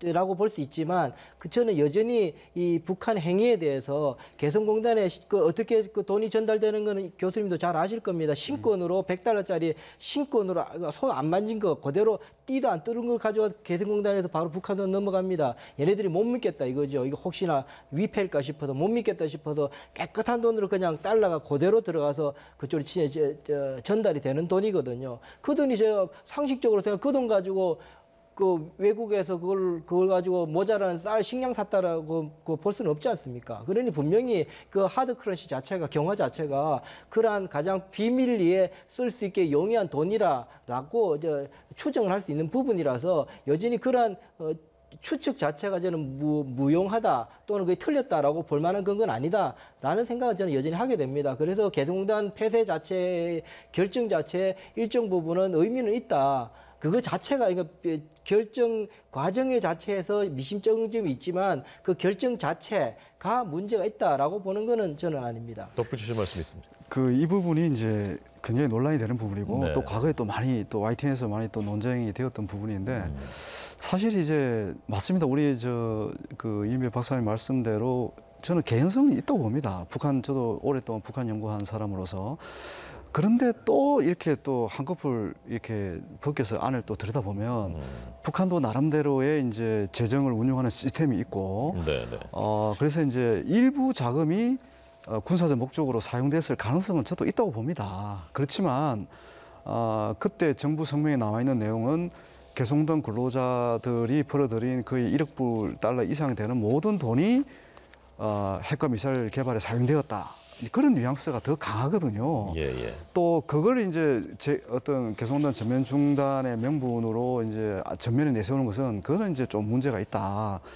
좀 더 냉철하고 객관적으로 접근할 필요가 있다. 뭐 그런 부분에서 이제 우리가 지적을 했던 겁니다. 자, 오늘 그 발표된 내용 중에서 또 주목할 만한 부분, 태영호 전 공사 그리고 북한 그 해외 식당 종업원들의 탈북 이런 부분들이 정치적으로 이용됐다라고 판단을 하신 거죠? 이거는 뭐 한두 사람 위원의 의견은 아니었고요. 9명 혁신위원 전원의 생각이었고요. 사실 이제 여기에 대한 반론도 많습니다.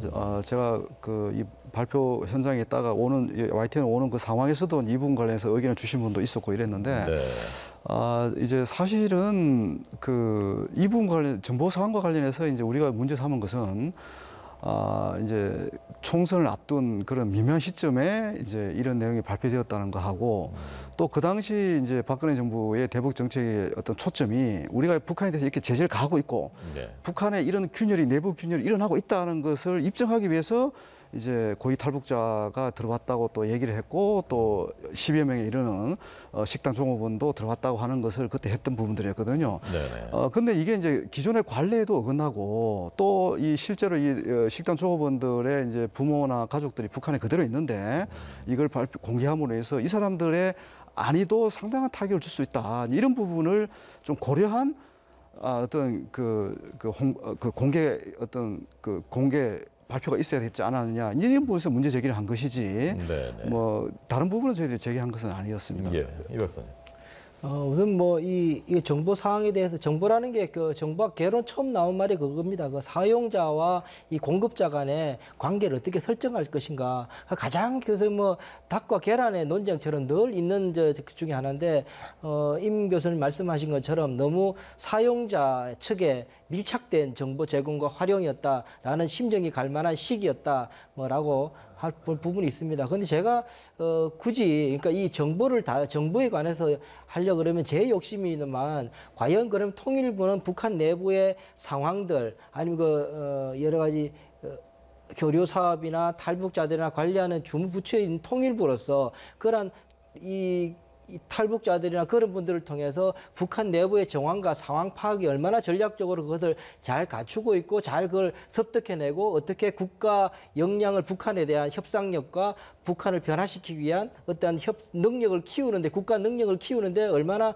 이런 자원들을 활용했는가 정보를 그걸 위해서 얼마나 정보를 축적해 왔는가라는 차원에서 오히려 이 기회에 임 교수님이나 좀 더 들여다 보시는 것이 좋았지 않겠느냐. 그냥 뭐 태용호나 이건 뭐 별로 사실은 이거 다 지나고 그게 이거 가지고 총선에 영향 미친 것도 아니고 사실은 뭐 그런 상황인데 굳이 너무 이런 쪽에 정치적인 이슈에다가 맞추어서 그 프로그램을 좀 너무 연구를 하신 게 아닌가. 석 달 동안에 그렇게 열심히 고생하셨는데 저는 아쉬움은 저는 좀 드는 부분이 있습니다. 근데 정말로 제가 진솔하게 말씀드리는 건데 저희 이윤 중에서 이렇게 정치적인 고려를 이렇게 앞세우거나 또 그런 부분에 초점을 맞춰서 논의를 진행하고 또 사실관계를 파악하고 이러신 분은 사실 아무도 없으셨거든요. 근데 이제 그런 우려는 충분히 이제 감안할 수 있는 부분이고 우리가 이제 주목했던 부분은 청와대 통일부는 이 고위 탈북자 관련해서라든지 또 식당 종업원의 집단 탈북 관련된 정보를 전혀 안 가진 상태에서 관계기관에 준 그 사실관계를 그대로 그냥 통일부가 그냥 대변인 역할을 한 부분들 그런 부분들인 거고 그러다 보니까 통일부가 미리 준비를 하고 사후 대책을 수립할 수 있는 전혀 여유가 없이 이렇게 단순히 그냥 스피커 역할만 한 부분이 이제 문제다. 통일부가 이런 역할을 해서는 안 된다는 것을 우리가 또 지적하려고 했던 거고 우리 아주 이민 박사님 굉장히 중요한 말씀하셨는데 그래서 앞으로 통일부가 정말 제 역할을 하려면 북한에 대한 정보 수집, 분석, 평가 기능을 좀 획기적으로 개선시킬 필요가 있다. 그런 내용을 여기에도 이제 저희들이 이 보고서에도 담았던 거죠. 네. 자, 두 분 토론 들어보니까 일치되는 공감대를 이루는 부분도 있고요. 두 분이 또 일정 부분은 시각 각기 워낙 또 다릅니다. 우리 사회 전체의 문제이기도 할 겁니다. 특히 대북 정책에서는 다소간 얼마간 가치관 판단의 문제일 수 있기 때문에 그래서 저는 근본적으로 드는 궁금증이 교수님한테 여쭤보고 싶은 건데요. 그래서 오늘 결론이 대북 정책 일관성이 부족했다는 것이지 않습니까? 그런데 이게 또 정부가 바뀐다면 또 정권이 교체되고 그다음에 또 교체되고 한다면은 또 반복될 수밖에 없는 불가피한 그런 측면이 있는 것이 아닌가라는 궁금증이 있습니다. 어떻게 답하시겠습니까? 그래서 오늘 혁신안 중에서 사실은 핵심 화두는 네. 대북 정책, 통일 정책의 법치주의를 한번 세워보자는 겁니다. 네. 통치행위가 불가피한 상황이 분명히 생길 수 있다. 그건 어느 정도 인정하는데 다음 정부가 들어와서 또 문재인 정부와 또 다른 생각을 가진 분이 대통령이 되셔갖고 또 바꾸고 이러면 정말 이거는 우리 영원히 진짜 통일도 못하고 이 대북 정책 어떤 효과성을 기대할 수 없다. 그러니까 앞으로 정권이 바뀌더라도 정책 일관성과 지속 가능성을 보장하기 위해서 최소한의 법치주의를 우리가 준수할 필요가 있다. 거기에 대해서 국민적 합의를 모아보자. 예. 그게 사실은 가장 중요한 오늘 저희들이 던지고자 했던 화두였습니다. 그러니까 통일 정책의 법치주의라는 거, 그게 이제 1번으로 좀 올라와 있거든요. 예. 그래서 죄송한데 이제 한 말씀 드리면 그래서 이제 통치행위라고 하더라도 과거에 어떤 이런 잘못된 의사결정 과정을 교훈 삼아서 앞으로는 최소한의 좀 수기 과정은 거쳐보자.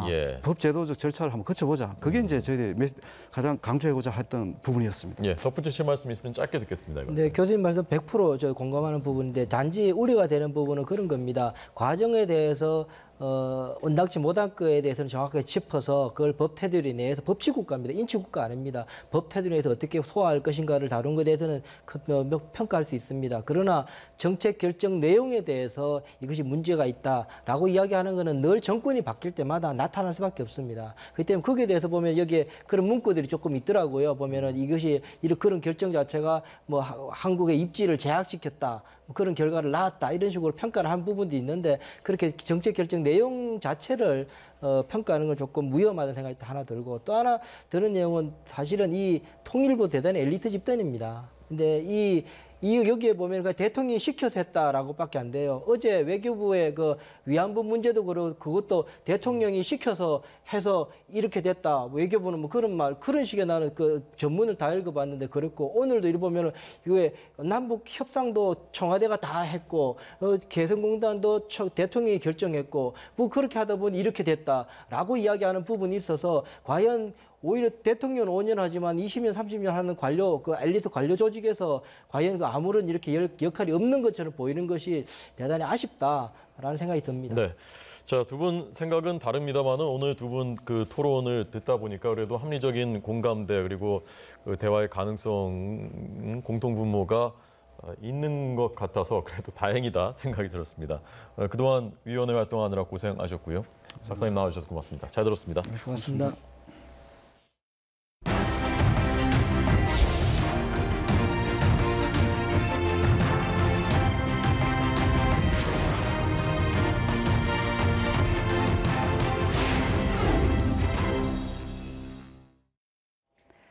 중국이 독자적으로 개발한 GPS를 자국이 주도하는 실크로드 경제권인 이른바 1대1로 참여국을 중심으로 이용을 강화해 2020년까지 세계 수준의 시스템으로 발전시켜 나갈 계획이라고 중국 언론이 보도했습니다.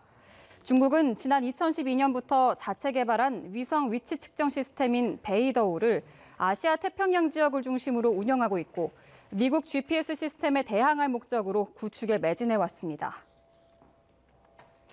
시진핑 국가주석이 무장경찰 지휘권까지 장악하게 됐습니다. 중국 관영 신화통신은 중국 공산당 중앙위원회가 27일 무장경찰 부대를 군으로 규정하고 지휘체계를 중국 공산당 중앙군사위원회로 단일화했다고 보도했습니다. 이는 무장경찰의 지휘권이 기존 지방정부에서 중앙군사위 주석인 시진핑에게 이관되는 것을 의미하며 이번 결정으로 시진핑의 권력은 더욱 강화될 것으로 보입니다. 도널드 트럼프 미국 행정부가 대대적 격퇴를 선언했던 이슬람 급진 무장 세력 IS가 점령 지역의 98%를 잃은 상태라고 폭스뉴스가 보도했습니다.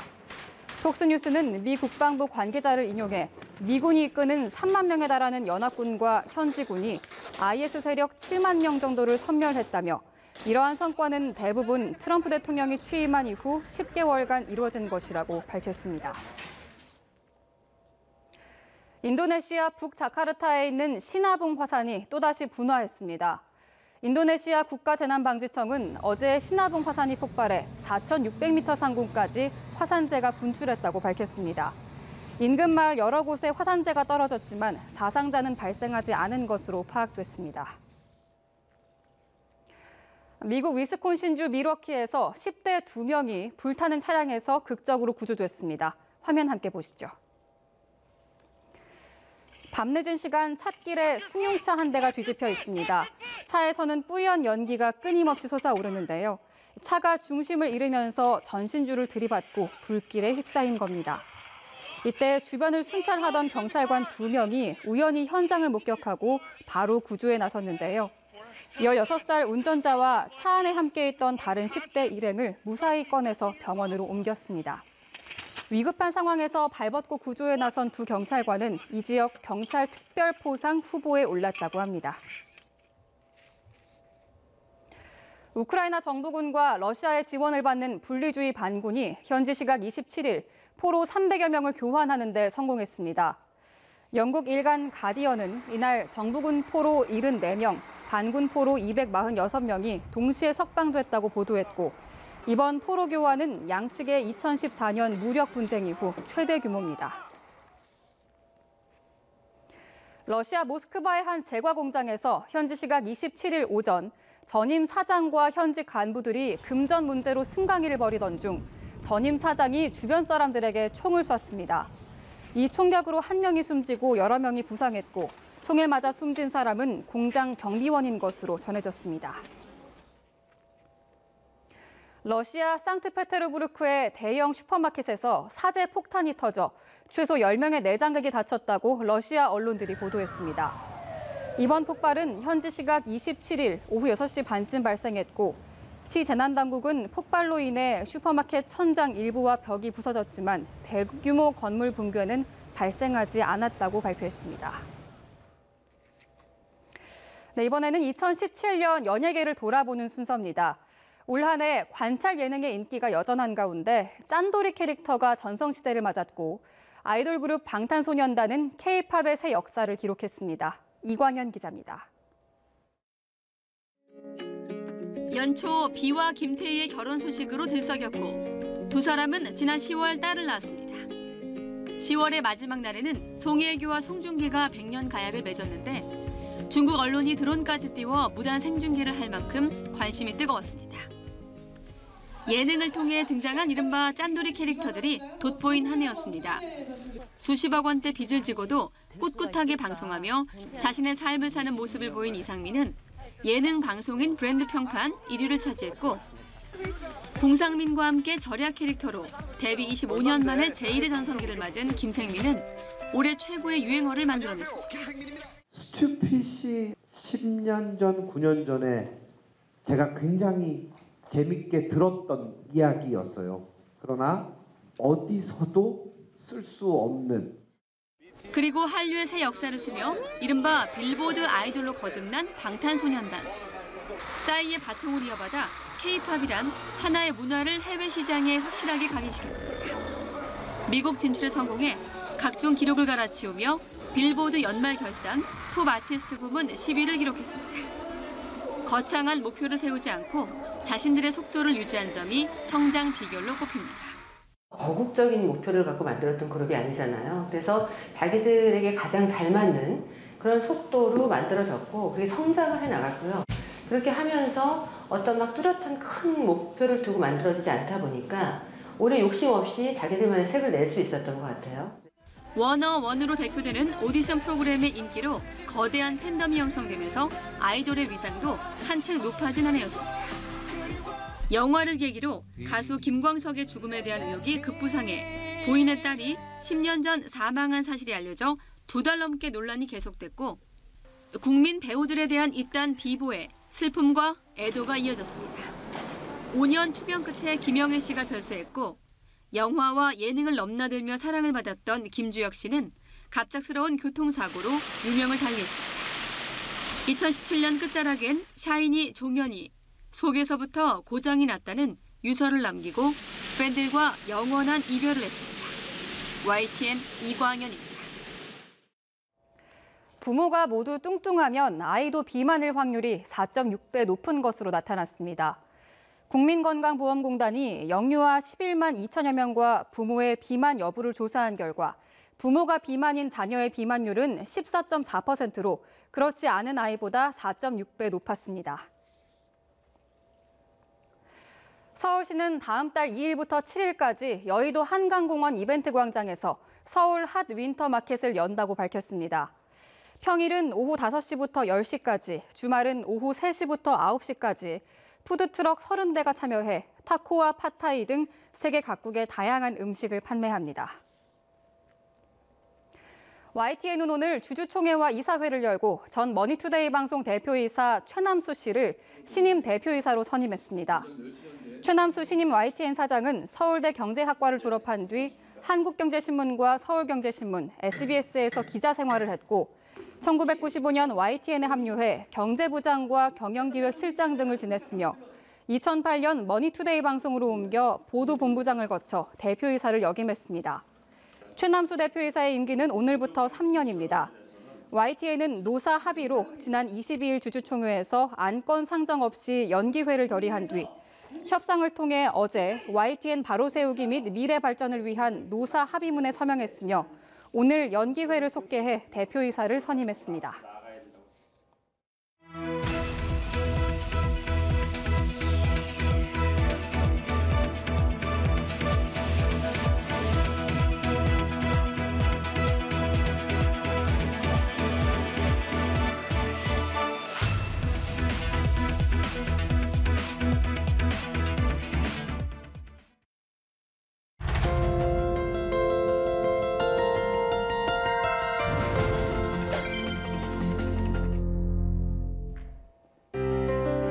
(1년에 2번) 서강대학교에서는 차 나눔 행사가 열립니다. 청소 노동자들이 학생들을 위해 따뜻한 차를 마련해 나눠주는 건데요. 학생들의 밝은 모습이 예뻐서 시작한 나눔이 벌써 6년째를 맞았습니다. 나눔은 이뿐만이 아닙니다. 2010년부터 매년 2명의 학생을 선발해 장학금 100만 원씩을 지급해 오고 있는데요. 어려운 형편에도 아낌없이 베푸는 분들을 위해 학생들도 보답에 나섰습니다. 꽃꽂이나 네일아트, 수화교실 등 청소 노동자들을 위한 다양한 수업을 진행하고 있는 건데요. 학생들과 청소 노동자들의 아름다운 동행, 이런 게 바로 선행의 선순환 아닐까요? 네, 저희는 뉴스 큐를 보내드리겠습니다. 시청해주신 여러분 진심으로 고맙습니다.